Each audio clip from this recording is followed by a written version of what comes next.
So, my headcanon about Forte, Oh boy.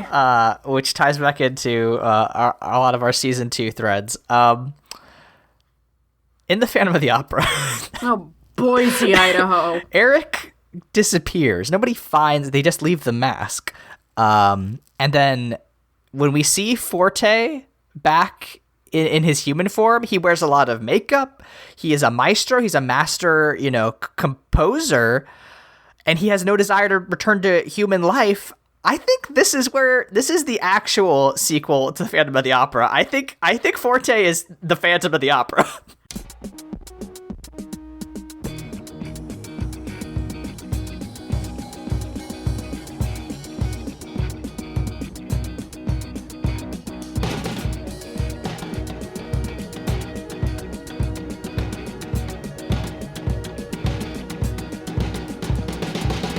Welcome to Mortified, the Friendship Quest, a podcast where two long-distance friends bounce media recommendations, all in hopes the other will like it. I'm Aaron. And I'm the direct-to-VHS sequel to Leyla. And this week, we surprise our monster boyfriends with a holiday celebration in Beauty and the Beast and Enchanted Christmas. Before we make our hench fives pace for us while we think, remember you can help us on Mortified, the legitimacy quest by subscribing to us on YouTube, iTunes, or Spotify, signing up for our monthly newsletter through the link in our show notes, or following us on Twitter and Tumblr at MortifiedPod. Leyla. Aaron. Merry Christmas.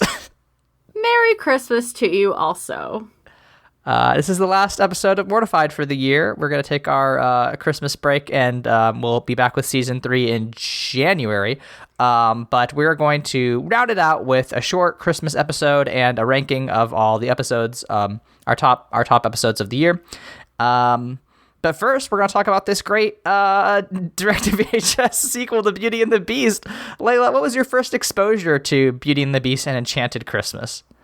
My mom bought it for me on VHS when it came out. Nice. So, yeah, this has been in my life for a hot one. How did you miss this? The VHSs that ended up in my parents' house were very different. See, I got there's Tim Curry VHSs in everyone's house when they grew up in the 90s to early 2000s.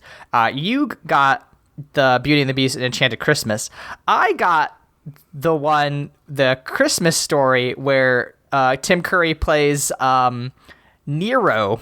You could listen to that. We talk about that on Bible Boys, but there's a Christian, it's called the Easter Storytellers, I believe, and Tim Curry plays Nero. He puts his whole pussy into it. He does a great job being the guy who burns down Rome. But yeah, very different households, I think. Yeah. We often talk about women with perfect careers on this podcast, like Vanessa Ann Hudgens, our Princess Switch. I think Tim Curry also could go on there because, as you said, he puts his whole pussy into literally everything he's ever done. Yes, and we salute him for that, and he did not disappoint today. Yeah, I mean, like, as far as Beauty and the Beast goes, like, I don't have, like, that much fondness for it, although it was the first musical I ever was in. I was, like, a little townsboy. I was probably in the 7th grade when I did it at our local community theater, but, yeah, I mean, I don't, it's a fine musical. I don't think it's, like in my top 5, but it's fine. This, as far as direct to, Disney Renaissance sequel movies, I feel like this might be one of the better ones. You are fully correct. As somebody who has seen most of them, yes, this is probably one of the fucking better ones. As a former Not Like Other Girls girl, this was one of my favorite Disney movies growing up. It was like this, The Hunchback of Notre Dame, and The Lion King, which I feel like that trio explains a lot about me, generally speaking. So yeah, I used to really love Beauty and the Beast. When I found out, my parents got me like, because I read voraciously as like a small child. I read everything and everything. Like they couldn't buy me books fast enough. And I just remember they got me like actual like Hans Christian Andersen and Greek fairy tales. And the two that stick out to me are Beauty and the Beast, because when I read it, I was like, what the fuck is this? This is not what Uncle Disney gave me. And also the one about King Midas always freaked me out. So it was like, you know, that's when I realized that, like, oh, fairy tales are fucked up, actually, and I like the Disney ones better because they sing. Excellent point. I do wish more Greek stories had musical numbers in the middle of them. I feel like I should do the summary. Go for it. So, all right. Beauty and the Beast takes place, I kind of assume, over a year. And at one point, it's like you have to assume that Belle is kept prisoner in the Beast's castle over the holidays. That this is when this takes place, over that Christmas season, Christmas Eve, Christmas Day, etc. And so, like, we're in a weird time where, like, Belle and the Beast are, like, not friends with each other necessarily, but they're also, like, not enemies, kind of. It's weird. But, like, at one point, you know, we learned that, firstly, Beast was actually turned into a beast, and all the people on his castle were turned into furniture on Christmas Day, which is fucked up, firstly. And Belle is like, doesn't know this, but like, she's like, it's so dreary in this castle, let's have a Christmas party, which is like, okay, sure, fine, Belle. Maybe one of your 100 million furniture friends could have warned you about maybe how this is not an especially good time, but they don't. And Belle goes on a bunch of adventures to try to basically make Christmas happen at Beast Castle. However, Tim Curry, playing the evil organ Maestro Forte, wants to sabotage all of Belle's plans because of reasons. We'll get into it. But, like, yeah, he's just basically an evil CGI organ. And, you know, there's a lot of drama that ensues. And in the end, you know, of course, there's a happy ending. And, you know, Forte is defeated, but it's the stuff in between. They cram a lot of interesting choices in between the beginning and the end of this story, and that's what makes it absolutely worth talking about. And I think we'll have a good time discussing it. Is that about right? Did we miss anything important? No, I think we're gonna get into the creme de la creme performances in just a minute. Yeah. So firstly, I was reading through your notes, and our leading lady, Belle, you noted, has the same affect as Bella from Twilight, specifically in Kristen Stewart's performance. Yeah, I stand by that. She does a lot of, like, the tucking of the hair behind the ears. That's, like, her big acting beat in the whole movie, because these there was also a lot in my notes about just the quality of the animation that I kept noticing, and I just can't help but not pick at it, because even as a child, I noticed something was really off about these movies, and, like, now as an adult who went to animation school, I can, like, verbalize what's so wrong, and it's the acting beats are so funny. Some of them look like they were directly taken from the original Beauty and the Beast movie. Like, they time the shots exactly, that's not the first time they've done that as a money-saving measure, no hate. But, you know, it's just Belle's performance is either swing arm really wide or tuck hair behind ear. You get nothing else. Yeah, she definitely is a lot more stilted, and I don't think they got the same voice actor for Belle. There's no way. Yeah, noticeably different. But otherwise, you know, she's fine. You know, she's Belle. She loves to read, and she tries to make people happy, and it doesn't do her any good, unfortunately, but apparently has a hard-on for Christmas, which is just a wild character choice. Yeah, Belle does sing some songs about Christmas that make it seem like it's the biggest thing in the world, but sure, whatever. What do you feel about how our Prince the Beast is portrayed in this movie? If I were to rank Beauty and the Beast and Enchanted Christmas Beast, Beauty and the Beast Beast, and Kingdom Hearts Beast, it would go Kingdom Hearts Beast, Beauty and the Beast Beast, Beauty and the Beast, and Enchanted Christmas Beast. Beast in this one sucks shit. Yeah, he is a temperamental asshole who throws furniture and his girlfriend in Christmas jail. He puts her in jail after she nearly drowns under a frozen lake. Yeah. He gives her like a sad little blanket about it. Check her for hypothermia, you asshole. Yeah. Yeah, I mean, I watched this with Sierra, so, she was definitely making this much more enjoyable. But she does point out, one, when Beast throws up any piece of furniture in this movie, he is murdering someone. Or do you think maybe they mark the non-sentient furniture? They probably have a, okay to throw on their backs. Like, Beast has to check real quick, like, you got eyes? Good. The other chair next to it is, Jim.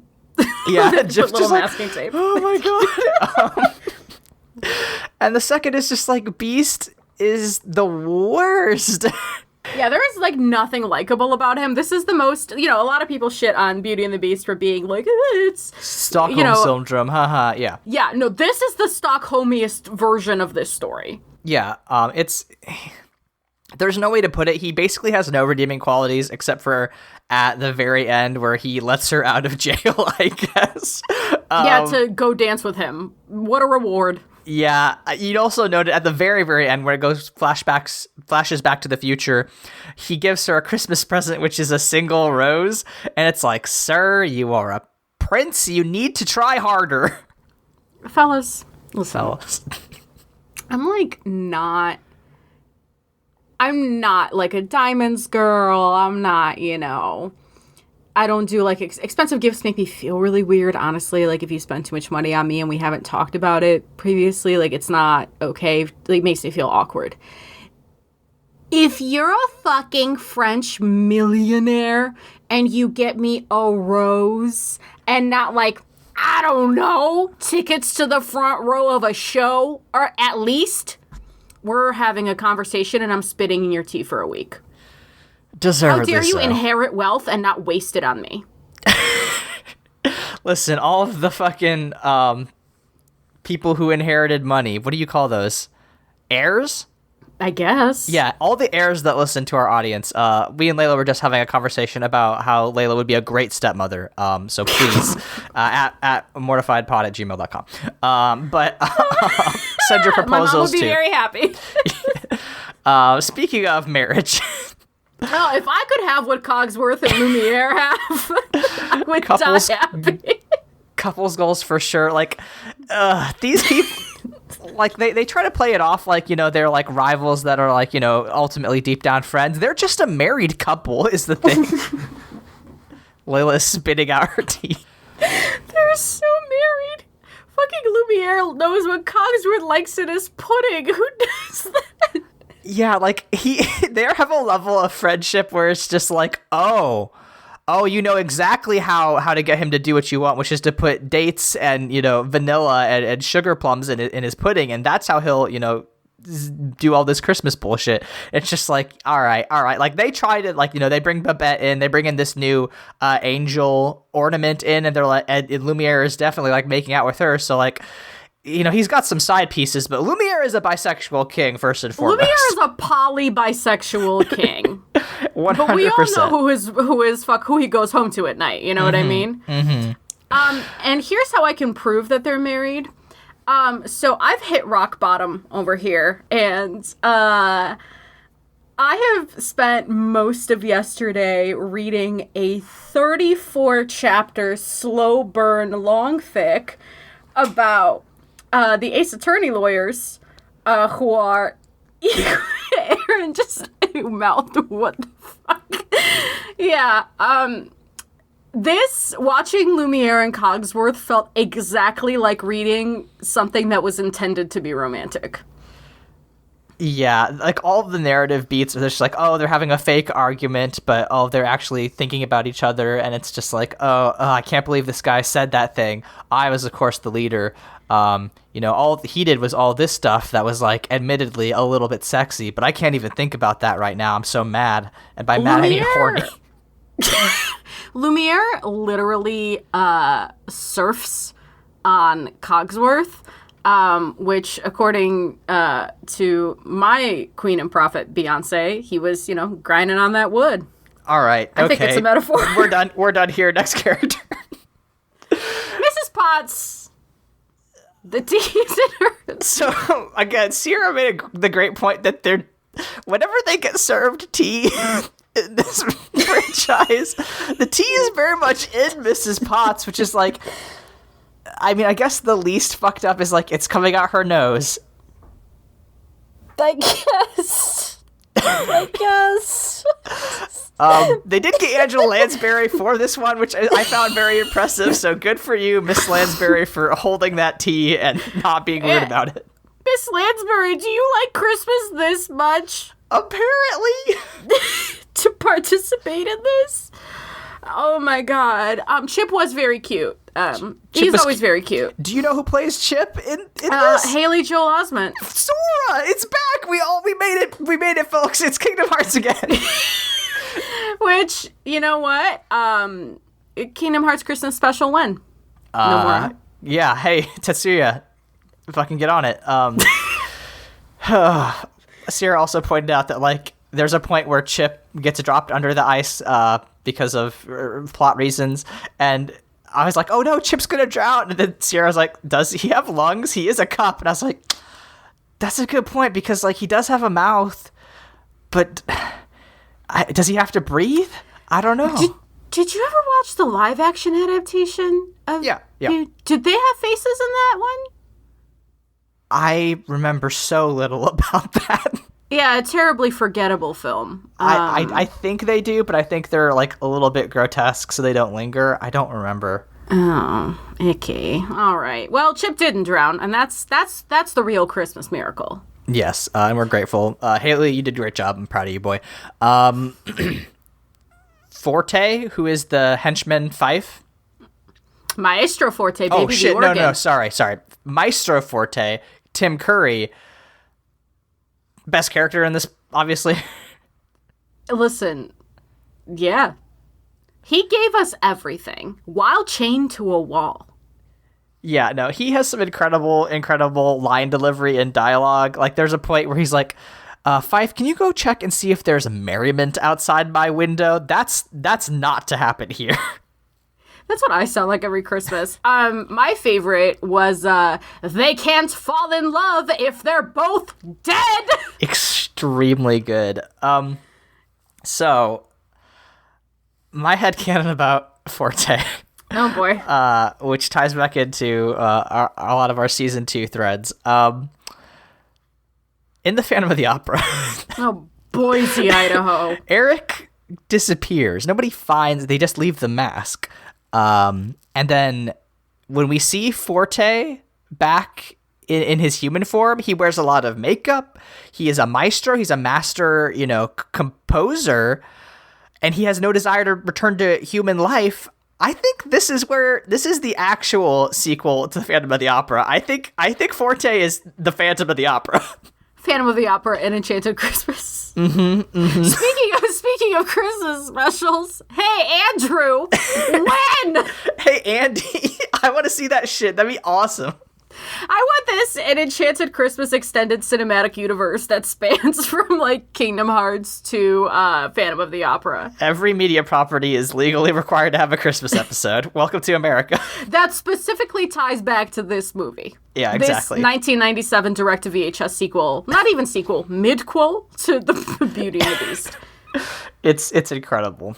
Tim Curry does great. The organ is scary as shit because it's like the only CGI bit in the whole film, and it looks grotesque.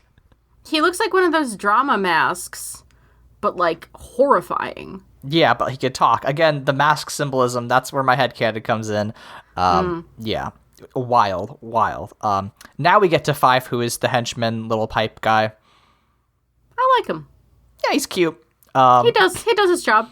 There's a very funny line he does when, like, he was, when Forte's like, oh, he's talking to the beast, and he's like, oh, a little birdie told me somebody's planning for Christmas. And Fife comes out and goes, tweet, tweet, tweet. It's like, all right, good henchman. Excellent. Yeah, I still can't get over the, he, like, wants to listen to Forte because Forte promised him a solo. And then, well, I get it. I respect it. Sure, He's an up-and-coming music king. So he, like, wants to go and, like, do shit to fuck up Belle's life, but then he really likes Belle because she was really nice to him. And I love to see that kind of complex character work here in Beauty and the Beast and Enchanted Christmas. Yes, it's perfect. But the secret stealth star of this movie is the axe that Belle uses to chop down the tree. He's Jewish. He's like, That's was a Jewish 100% my read. Yeah, I don't know why the axe was Jewish, but he was extremely funny and I loved him. The axe said Happy Hanukkah and then oi. That's a Jewish axe. What is that character choice? He like runs the boiler room, and like when all there's like people are like moving around all these logs, he's just like, "What kind of logs do you want?" And then like he yells at all the other people. He's like, "What am I paying you for? Being boring? Do that on your own time." And I was just like, "What is this?" His best line was absolutely the one Belle like swings him at a tree and he's like, what do you not get headaches? And Belle's like, "I can get some. Do you want to? I can get a saw." And he's like, no, please. We're already out here. I don't want to inconvenience you. He's so funny. I love the axe. He's got such uncle energy. I love it so much.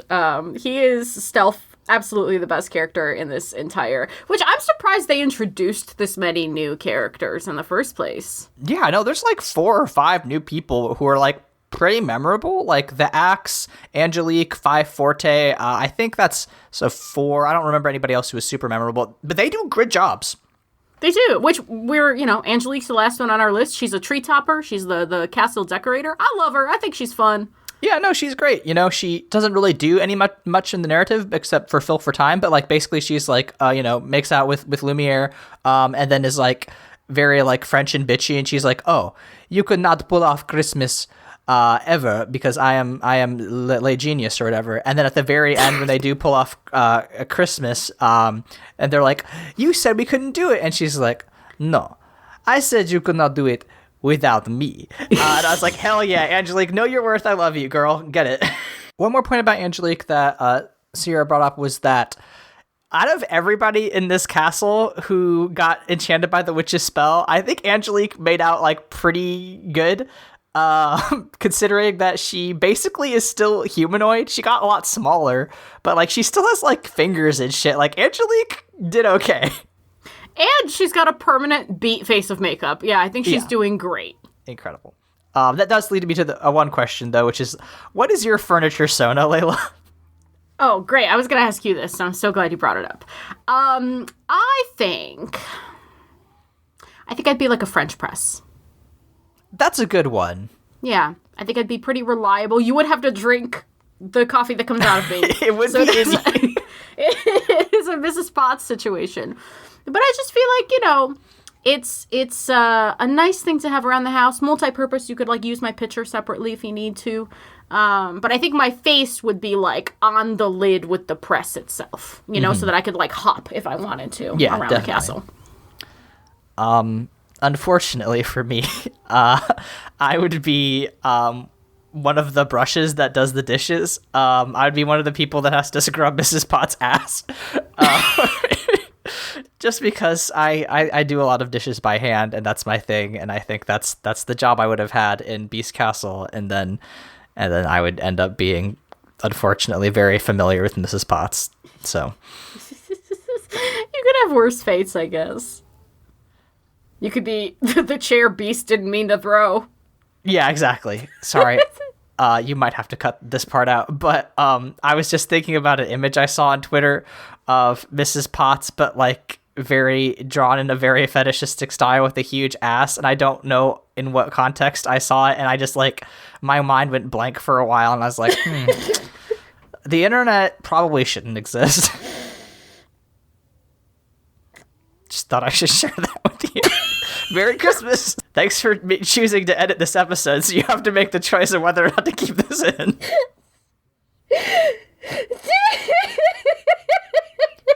How dare you? Anyway, shall we go on to our talking points? Yeah, that's all staying in. Oh, good. Thanks, Great. audience.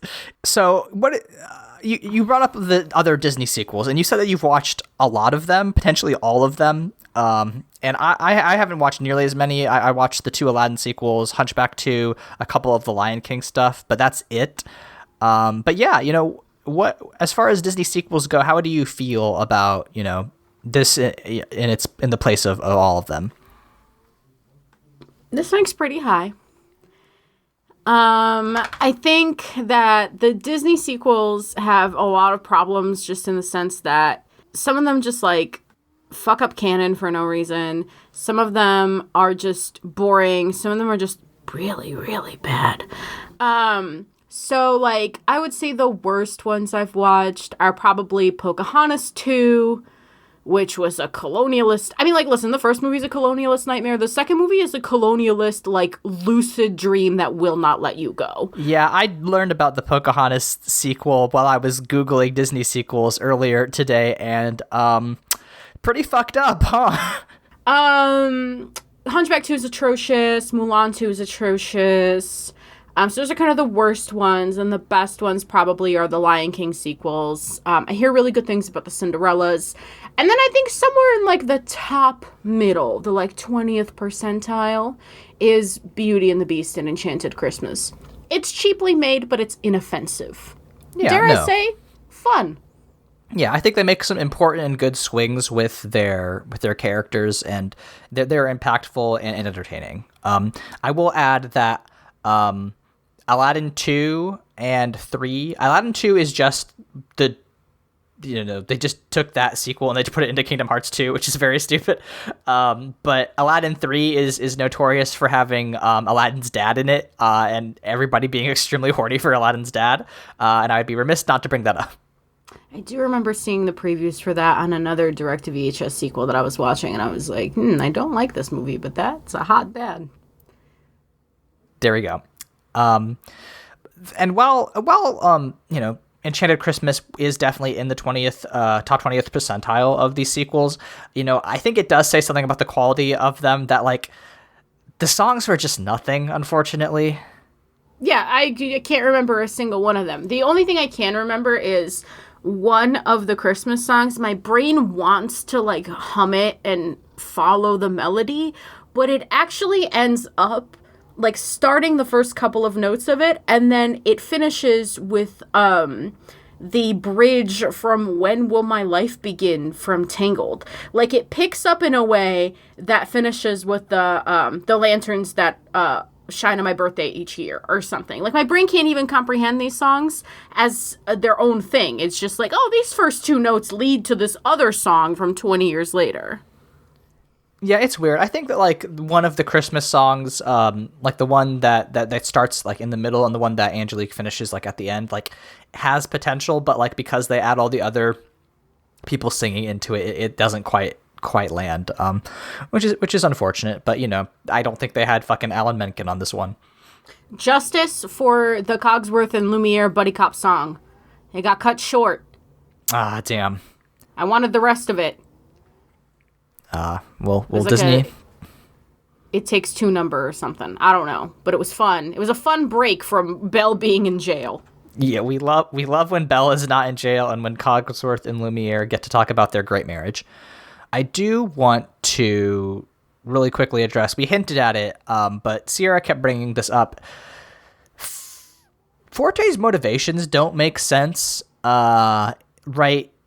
There's no real reason why he would want to, stop Belle from breaking the enchantment and everybody turning back into a human, except for my theory was that, he's the Phantom of the Opera, so he's very sad about Christine Daae. He doesn't care about being a human anymore. The other read, which I think is hard to deny, is that he is in love with the Beast. Yeah, it's a real manipulate, mansplain, organ boss situation where he does want to isolate Beast from all his other friends, and they want to stay organ and Beast forever. Those are some red flags. Yeah, I think there's a part where he in his song he says, would I lie to you? He's like, I wouldn't lie to you, and it's like, sir, you can't just say that. You're gonna draw attention to the fact that you're up to some shit.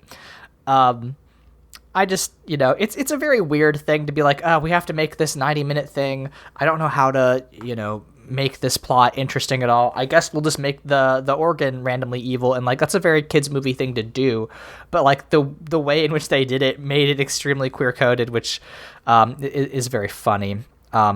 So if the organ is Eric, okay, oh boy, and do we think that maybe then, because he didn't get to turn back into a human when everyone else did, so I assume they took him out of the castle before everyone else turned human. And what if, and he's not dead, and he got shipped to Coney Island, and the Eric that we see in Love Never Dies is an imposter doing the bidding of the enchanted organ. Of Forte, yeah. No, because he is extremely magical. He is the most magical person in the Beauty and the Beast franchise, which is fucked up. Other than the witch that turns Adam into a beast. I don't know. Forte tears the castle in half. You don't think the witch could do that? I mean, I guess she could. She probably could have. I mean, we have to assume she's the most powerful sorceress in the land. But she does, for some reason, make the organ, like, extremely, extremely strong, which is a weird choice. But yeah, I think you're probably right. I think that, yeah, maybe some guy just stumbles upon this enchanted organ with a fucked up face and no fingernails, and he's like, I'm gonna make you my new angel of music. Wear this mask really quick, and I'm gonna go look up this French guy's debts, and we'll do a weird child heist on him, and it'll be hysterical. It would explain the weird show tunes. Yeah. If it wasn't Forte writing the tunes, if it was just some guy in the Phantom mask. Yeah, he's like, I've seen musicals. I can do this. This is easy. And Forte's like, I don't have hands, so I guess, just do your best. So, I don't know who owns the rights to any of this anymore. Disney, Marvel, Andrew, Universal, I don't know. Call us. Yeah, exactly. We have a Christmas special ready for you. An Avengers style. We have a Christmas universe waiting for you. Just hit us up. Starring Vanessa Ann Hudgens. It'll all work out. It'll be incredible. Oh my God. That's a good idea, actually. I would love just a spectator, Vanessa Ann Hudgens, being her own British triplets throughout this for no reason. Oh, man. Fantastic. Hey, would you forgive your wife for throwing you in Christmas jail? I mean, I love my wife very much, so, like, maybe we would probably have to go to counseling if the thing that happens to Belle happened to me. I would probably be very upset with my partner if that was the case. Would you forgive your husband if he threw you in Christmas jail? No. No. I was telling my friend yesterday that I'm like one of those rescue dogs you see on like sad Facebook videos, when they're like, we found this mutt and now she's got a happy home. I require trust, patience, and treats. You would undo all of that hard work by throwing me in Christmas jail. I mean, it is kind of a thing. You can't throw someone in jail on Christmas. That's why. Can I be honest? You'd also undo all your hard work by surprising me with Christmas after my talking clock told you it was a bad idea. Yeah, that's the thing. Y'all, there's some communication issues with Belle and the Beast that really need to get worked out before they tie the knot. Yeah, this is, like we said, the Stockholmiest version of this relationship. All right. Well then, Leyla, we will close the book on Enchanted Christmas and move into our annual Mortified bracket, wherein we will do a quick roundup of what I and Leyla think are the best episodes of this year. We'll talk about them briefly, and we'll try to decide which one is the best. So let's start from the top left. This year I did do seeds, and our first seed, I believe, is Scorpio Season Orc 13 Finsta Drama account about Kingdom Hearts 3. And that's up against Crooked Kingdom by Lee Bardugo, which I did see it at 16. But I was looking back through our notes, and like we had a pretty good conversation about Crooked Kingdom.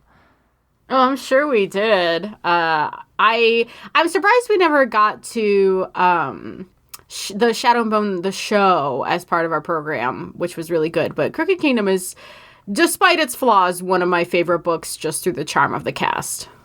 Yeah, definitely. Like we talked a lot about the relationships, not only just between Kaz and Inej, our Molgoth and our cool assassin girl, but also like Jesper and Wyland being like having this cute queer romance, and like fucking Jesper's dad showing up and being like, hey, you all are children. What? But like, yeah, I don't think that Crooked Kingdom beats out Kingdom Hearts, but our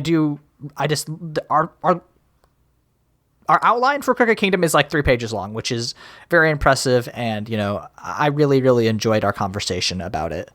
Yeah. Do we want to just go down both sides first and talk about all the episodes we have on this list before we dive into actually going head to head?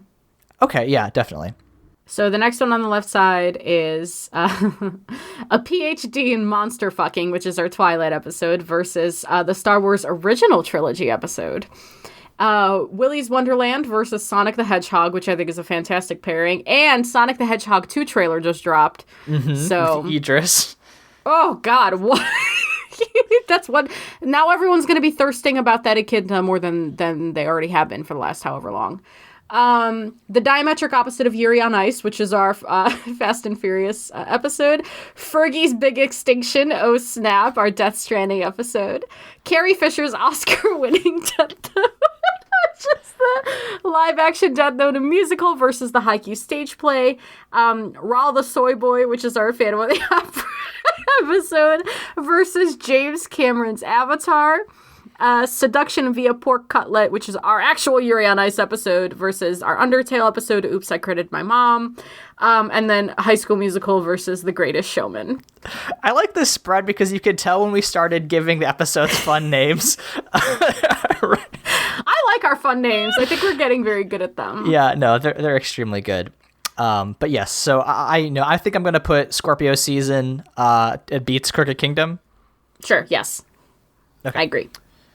Shall we move on to PhD in monster fucking versus Star Wars OT? Honestly, I feel like Star Wars OT wins. Really? For me. Yes. Just because there was more to chew on in regards to, talking about our boy, I was about to call him Hans Christian Andersen. Hans Christian Andersen, noted rebel general and scumbag, spreading spice and holiday stories all across the galaxy far, far away. Hans Christian Andersen solo. I don't know. My brain is gone. Yeah, so there's more to chew on, more to talk about, and, we love a Leia Organa fan account. Though Twilight was a delight, and I do plan on eventually convincing you to finish the other 3. Well, we'll see. I think you're right. I think Star Wars moves on. I had a great time talking about all the sparkly vampires, all-time supermassive black hole baseball scene. We will... I don't want to make any promises, but maybe we'll talk about New Moon someday. Your wife has tasked me with this, so yeah, I know. I plan on. You on both are making conspiring against me. I do want to say I listened to about half of these episodes back over again, so I do have some insight knowledge, and like. The next pairing, I think, is really tough because I listened to both of these today, Willy's Wonderland and Sonic the Hedgehog, and those were both extremely fun. Yeah. How do you feel? Because my memory is whiffly on the episodes themselves. I think Willy's Wonderland takes it just because we came in expecting a bad movie, and we're like, actually, this movie fucks.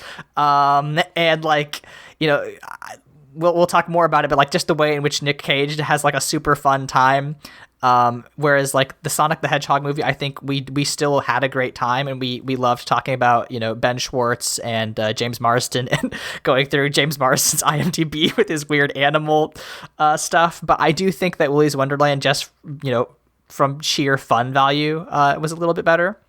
Yeah, I agree. And especially like having recently rewatched Willy's Wonderland, that shit holds up. It's a good movie. Yeah, it is incredible. And then we have Fast and Furious 1, Fast and Furious 7 versus Death Stranding. What a matchup. What was your thinking in this matchup? I literally just like ranked F7 and F1 7th, and Death Stranding at 10. So like this is just both, you know, I really, really enjoyed talking about Death Stranding with you. I thought that was like one of my favorite video game conversations. We have like really good talks about video games, I feel. And I just really loved picking apart, you know, all the weird shit in Death Stranding. It was a fun conversation.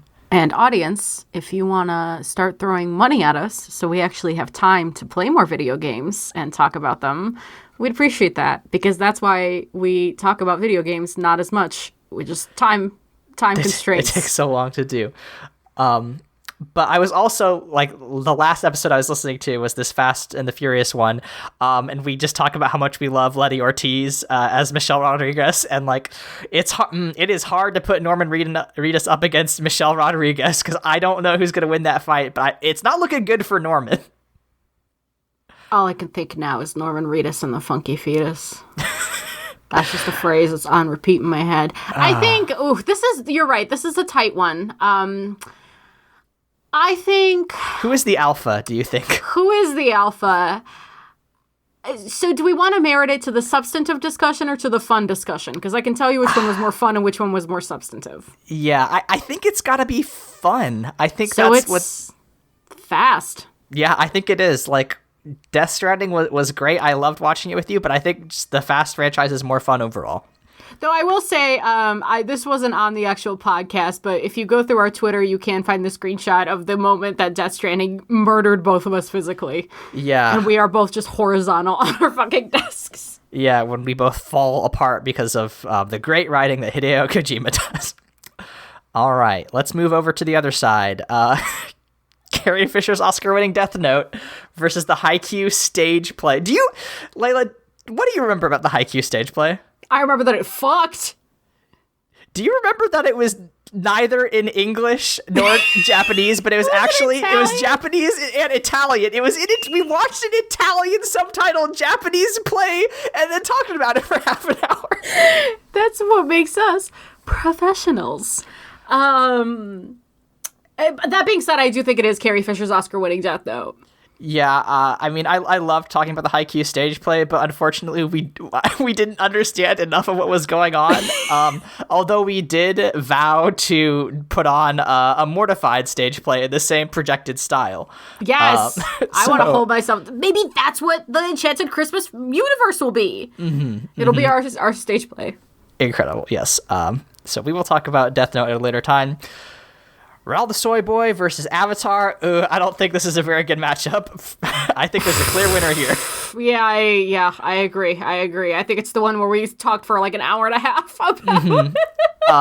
I didn't get to listen to our Avatar one, but let me check our outline.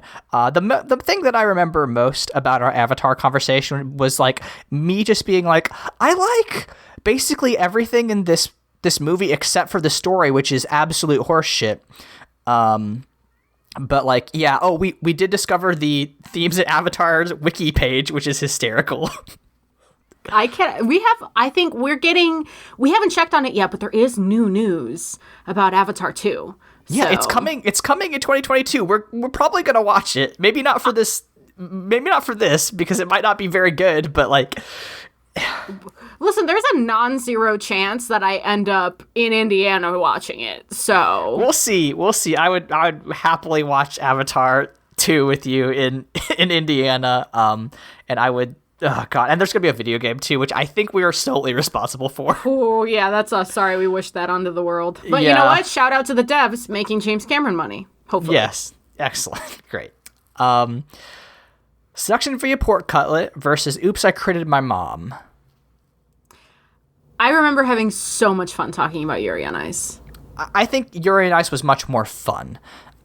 We talked so much about the relationship between Yuri and Victor, and like how cute it was, and like how pleasantly surprised you were. There was like, this isn't really a thing that you thought I would like, and like, it is a much more romance heavy thing that I am generally interested in. But like, yeah, I do think this one moves ahead. Undertale, again, great conversation.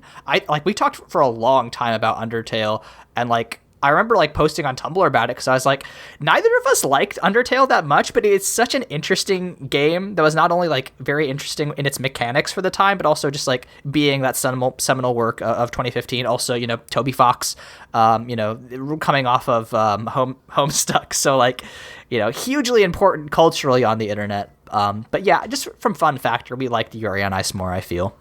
Yeah, I think maybe the hidden goal of this show is to put together like a alt internet subculture timeline of the 2000s to the 2012s or the 2020s, because that's what we seem to keep stumbling into, is just these like time capsule properties. Yeah, I wonder if season 3 we have to stop. I feel like I talk a lot about nostalgia and being afraid of it. I don't know. I worry that we might be like getting stuck into that 20-year time period. I'm also worried about it, which is why we should probably talk about it after this call, to be honest. Mm-hmm. But we have a concentrated effort for next year to blow the hinges off and do some old stuff, but also some new stuff. Mm-hmm. It'll still be wild, but we'll talk about that off the call. High School Musical and Greatest Showman. Oofa doofa. This is genuinely hard. That is genuinely difficult. Okay, so I think High School Musical was more fun. Because like Greatest Showman, we were just like, why? Why did you make this choice? Because it's the greatest show. Listen, I love like one or two of those songs. Like they're like pretty good. Yeah. We talked a lot about the elephant budget in Greatest Showman. Because it was really high. I do, though, agree with you, and, because we are all in this together, mm-hmm. I think High School Musical should. All right, the Wildcats advance to the second stage. Ooh. All right. We are already in the no, this is round 2. We're not even in the semifinals yet. All right. Scorpio Season versus Star Wars. Scorpio Season was a pretty fucking good episode. It's hard to beat Scorpio Season, when we'll talk about that once we get down to it. To eulogize Star Wars, this is where we get the iconic Darth Vader is shaped like a friend. I love that that's iconic. I mean, listen, if we were building out our own mythos, like this is, you get the boopable kid nose and the mushroom helmet.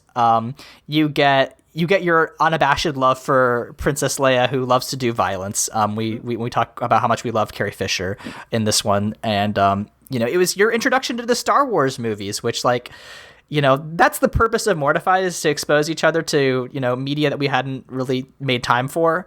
So I'm very happy that we ended up watching the original trilogy this year. Which, speaking of newish things, we still have the new trilogy to work with next year. Yep, that's on the list. That's woofa doofa. I said maybe that'll be our first piece of merch. Is Darth Vader is shaped like a friend? Yes, please tell your friends about this podcast. It's a good podcast. I listened to a lot of it today, and we're funny and cool. So tell your friends. But yeah, I said in this episode, the OT episode, that like if we watched the sequel trilogy, I wouldn't make you watch the 9th episode. But to really understand the sequel trilogy, you have to watch Rise of Skywalker. And like, I know what I'm going in with, though. I know what to expect. I've watched enough content about it where I think I'm ready. I want to clarify, that's a retcon. If we do get around to the sequel trilogy, we're gonna go back on that because Rise of Skywalker is something. Scorpio Season moves on. Willy's Wonderland versus Fast and Furious. That's a tough matchup. Oh, fuck me. Let me check our outline. Oh, man. My gut says Fast and Furious. What about you? I mean, I really liked Willy's Wonderland. we talked a lot about how Willy's Wonderland is like a video gamey movie. We talked about the incredible scene where Nick Cage is forced to take a break and just hands a child a knife and like sort of pats her on the shoulder and leaves her to fight that puppet. Like, perfect filmmaking. No notes. No, 100%. But then again, like, the Fast and Furious ones were really fun. We talked a lot about masculinity and, like, the positive masculinity that comes out of the Fast franchise. We talked about how Dom Toretto is a very square man. We talked about how he dual wields wrenches. The Rock did drop an ambulance on a Predator drone. I forgot about that. Nick Cage. Oh, man, that's a tough one. I love Nick Cage in Willy's Wonderland, but that's hard to beat. I think this is your call, though, because I'm right there with you. I think as far as substantive, I think they're both equally fun, but as far as substantive discussion, I think F1, F7 move ahead. So we are going to say, that's one bad hombre, but goodbye, Willy's Wonderland. I watched Willy's Wonderland back-to-back with Con Air this year. I recommend that fucking movie marathon to anybody. God tier double feature. Let's move over to our other round 2. Death Note versus Raoul the Soy Boy. It does feel to me...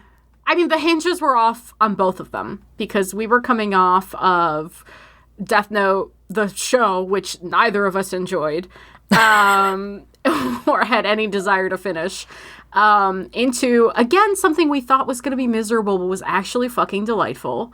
Death Note, the musical soundtrack on Spotify when.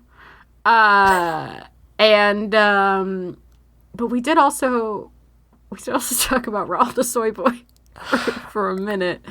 Why did we call Raoul a soy boy? Because he is. Okay, fair enough. He's wimpy. He adds very little benefit to the narrative, in my opinion. I know there's some Raoul stans, and they're wrong, unfortunately, but they are wrong. He's useless. But I think that was when no, that was you titling it that to spite me, I think. Yes. Is what that was. Yes, 100%. Great. I do think it is probably the Death Note musical. Yeah, as far as, like, fun, like, the thing is that, like, we had fun dunking on Love Never Dies, which, like, listen, if there was ever a musical that deserves to be dunked on, it's Love Never Dies. But, like, I do think, like, to contrast that with the Death Note musical, which is genuinely, like, very good, like, I think we have to give it up for the positivity of having that musical. Yeah. So to eulogize Phantom of the Opera, which I think should be your honor as the one who has way more attachment to that fucking show than I do. Yeah. I mean, I will think of you fondly, Phantom. I see the beauty underneath, but just not your year. Sorry about that. Oofa doofa. Yuri on Ice versus High School Musical. Fuck.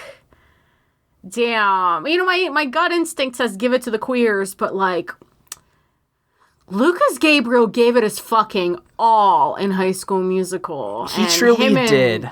Him and Chad are, they're the Cogsworth and Lumiere of the High School Musical universe. Yeah, 100%. High School Musical has just so many weird facets. Like there's a part, like, we talk about how Taylor... Oh. He's in the fridge. The Phantom's in the fridge. Not on the fridge. Yes, he is in the fridge of Chad's mom. That's incredible. Also, just, like, for Mortified lore, we do straight up say that Troy Bolton is a genetic experiment from Area 51 in that one.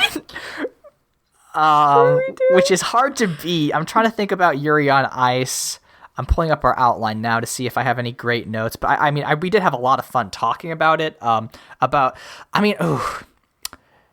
I mean, there's that great Thai skater who's very cute. We talked a lot about. Pichi, that's Yes, his name. Pichi, yes. And he's great. We talked about all the cute characters. We talked about, the Victors, Victor and no, the Yuris and their fights. We did talk about the one guy that comes when he does his number. And we talked about, how fun it was just to see a positive queer narrative, which was like explicitly queer, where homophobia didn't exist. I do think that the conversation about Yuri on Ice was a little bit more substantive than HSM. That being said, can we beat the Phantom in the fridge and Troy Bolton being an Area 54 experiment? Because that's unhinged, and I love that for us. Yeah, no, I think we still have not solved the mystery of why, Troy's dad is so wealthy, and why Eastside High is so rich. So I'm willing to advance HSM. Do you know what I'm manifesting for 2022? What? I want a Kingdom Hearts spin-off game where Zephron does a voice. Oh my god, we need Kingdom Hearts High School Musical crossover so badly. We do. We do need it. So one of these days. I bet we're not going to get High School Musical, but we'll get one of the other weird shows that Zephron's been in, like We Are Your Friends or Neighbors or something fucked up. And Goofy is just going to smoke a lot of weed with Seth Rogen. Fan artists out there, make it happen. Make it happen. All right. We are down to the semifinals. Scorpio season is still going strong versus Yuri on Ice. Or not, diametric opposite of Yuri on Ice. Fast and the Furious. I feel like my impression of Scorpio season, as much as I love that episode, it is tainted by having had to edit it, which was a nightmare. Yes, that is a good point. I'm sure it was a disaster because we were both drunk. And we had a lot of fun. Definitely got to talk about Kingdom Hearts, which, Kingdom Hearts 3 will always have a special place in our hearts. I feel there's so much, petty Organization 13 bullshit going on. Everybody's just like, please stop dating Syx. You all need to unionize against him. But yeah, I do think that there is a level of self-indulgence in that one, which might not make it our best episode, even though it is one of the ones that I had the most fun doing. Yeah, I agree with you. I think Fast and Furious is actually going to make it to the fucking finals. I can't believe it. All right. It's not a simple and clean competition here, folks. We're doing our best. You're doing so good with these puns on the fly. I'm trying. I'm just working so hard right now. Other semifinal round, Death Note versus High School Musical. Musicals got so Idaho. far this year. Oh, Duncan, Idaho, folks. Ooh, oof, oof, oof, oof, oof, oof. I can't even.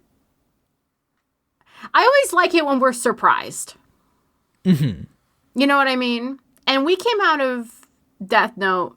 That being said, we are just judging it on the musical portion of that episode. We did also watch the live action one, and that was fucking heinous. The live action was a war crime of a movie. It was really bad. I mean, the guy who played L and William Dafoe were doing a great job, but the live action bit was very bad. Yeah, so is it High School Musical? I don't want to keep rewarding nostalgia here, but High School Musical was really fun, and if we're coming down to it, where is the justice, Leyla? It's not here, but I think High School Musical does have to advance. Really, just ace pun work, doing great. Yeah, here it is, the final showdown: Fast and the Furious versus High School Musical. If there was ever an encapsulation of Mortified Pie, it's this. Fuck me. Oh my god. I mean, I listened to both of these episodes today, and they were both really, really fun, is the thing. But did Zephron drive a car from a building into another building? That's the thing, though.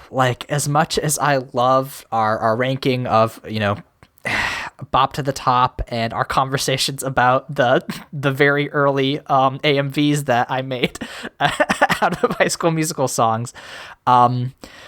Nobody drives several cars out of an AC 130 in High School Musical to its detriment.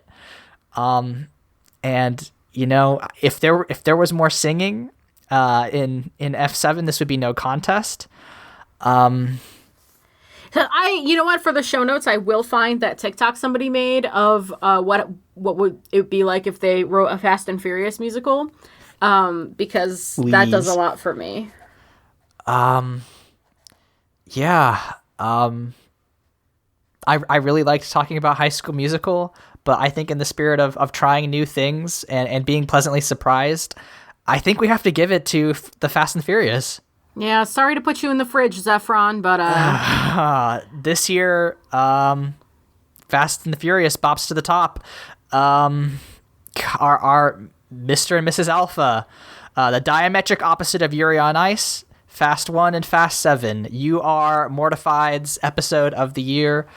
Thank you to all the contenders. I think basically every single one of these episodes is really fun in its own way. Maybe the Kingdom Hearts one and the Haikyuu one are a little bit hard to recommend to somebody just like one off. But like other than that, I think all of these episodes are very strong encapsulations of why I really like doing this podcast with you, Leyla. And like so many of these are things that like I had no exposure to, like Death Note, like Yuri on Ice, Undertale, Greatest Showman, Haikyuu, Crooked Kingdom, Willy's Wonderland, Death Stranding, like, and the Fast franchise. Like, all of those are new things that I had never like really gotten much exposure to or only kind of got through osmosis.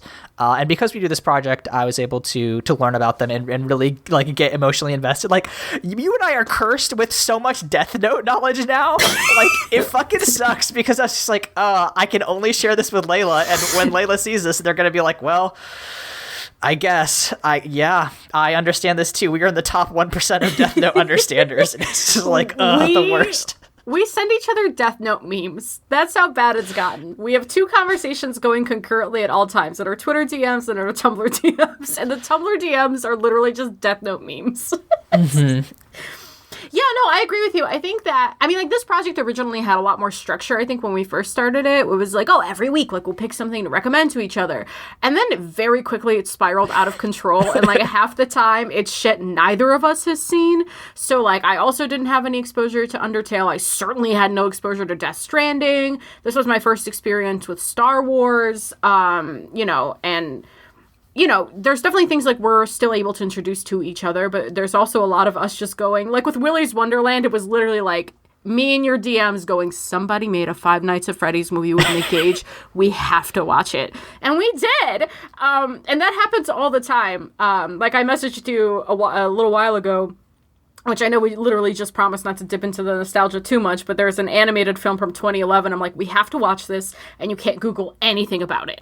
Mm-hmm. And that's going to happen at some point next year. So, it's, this project's a delight. I really look forward to just, like, sitting down Sunday at 6 p.m. and just, like, farting around and talking about something like the, structural integrity of hearts or whatever the fuck it is we get up to. Mm-hmm. And we will continue to do wild, unhinged lore dives in season 3. We will continue the project for another year. It seems like, which is good, and I'm looking forward to it. Thank you all. I know there's not a huge audience for Mortified, but like the few people that do listen to us, I am very grateful. Because like even if it's only like 20 or 30 people, you give me a reason to talk to my friend every week, and it makes me feel like I'm doing something useful with my life, and I am very grateful for that. So thank you all, listeners.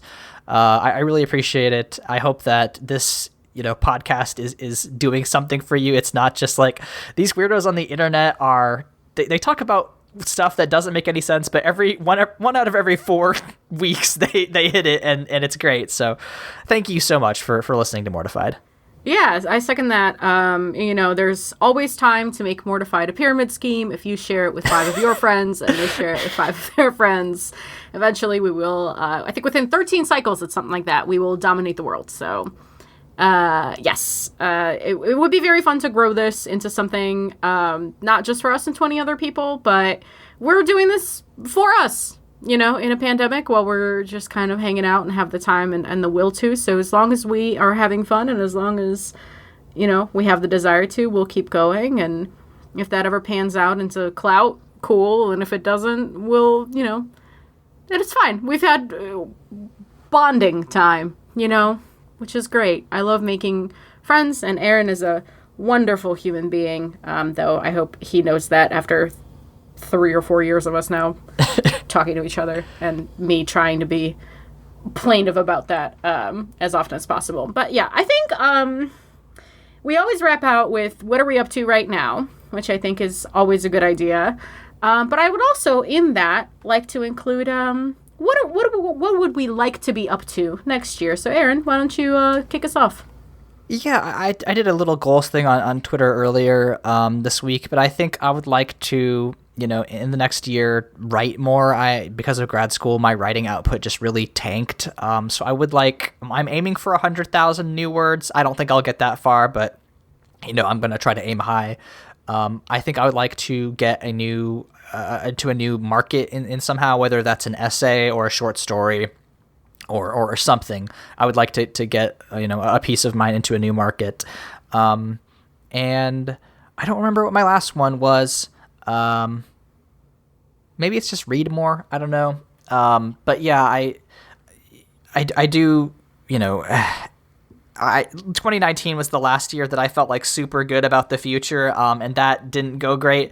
So I don't want to, I'm getting more superstitious as time goes on. I don't want to jinx anything, but yeah, I will set some goals. I think that in the future, I feel like I'm growing in a lot of ways, both as a writer and a creative and as a human being. The other one was finish grad school. Yeah, I would like to be fucking done with grad school.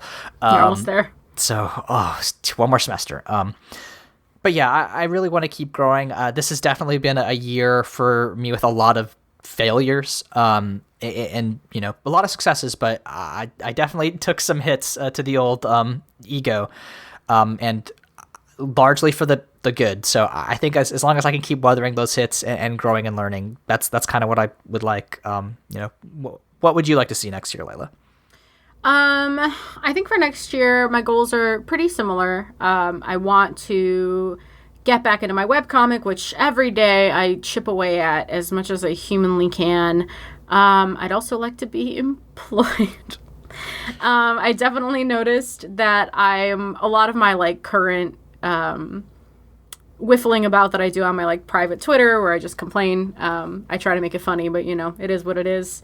I'm very just intellectually understimulated right now. I really miss learning something new. My favorite thing that I used to be able to do when I worked in marketing was I would go into one of the lawyers' offices at the end of a day and I would just sit down and I would go, hey, what is this obscure flood insurance regulation I heard about today? And he would just explain it to me. Nicest guy in the world. He would just sit there and he would just explain this weird flood insurance thing to me.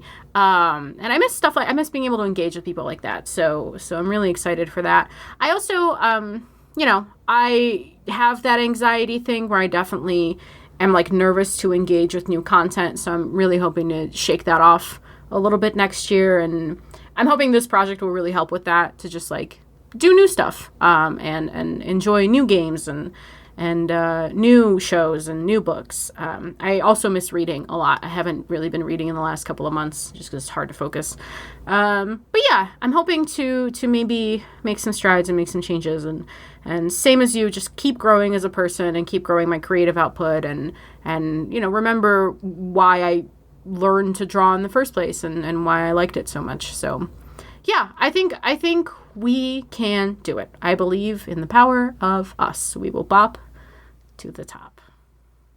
Ain't that the truth? Should we do our plugs?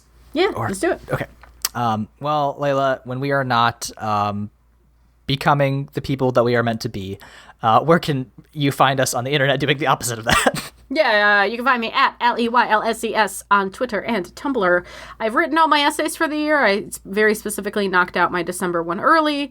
I'm drawing more in private, so there's not a ton of output on my Twitter, but that's where you can kind of find me talking about unions a lot of union talk lately. Hi, shout out to the Elmwood Starbucks here in my hometown of Buffalo, New York, that unionized. So yeah, really good time. But I will eventually be drawing queer wizards and writing about video games again. So Aaron, where can people find you? You can find me on Twitter at AaronSXL, where I talk about health policy and tabletop RPGs. You can listen to the other podcast I do at The Bible Boys, where me and my 2 ex-evangelical friends who are also siblings will talk about Charlie Brown Christmas tomorrow. We will record that episode and hopefully release it on Wednesday. And that'll also be our end of the year episode, which will be fun. I also released a tabletop RPG tool called Time Skip, which is a tool to help you advance your player characters into the future. It gives you, montages of like training and getting new gear and, having kids, things like that, if that's something you'd be interested in. Our theme song is Obsolete by Keshko from the album Filmmakers Reference Kit Volume 2. You can find more of their music at keshko.bandcamp.com. Leyla, with what words of wisdom shall we send our audience into the new year? I have bad news for you, Aaron. Uh-oh. I see my triumph as a solo act. Happy New Year, folks. Happy New Year. We'll see you all in January.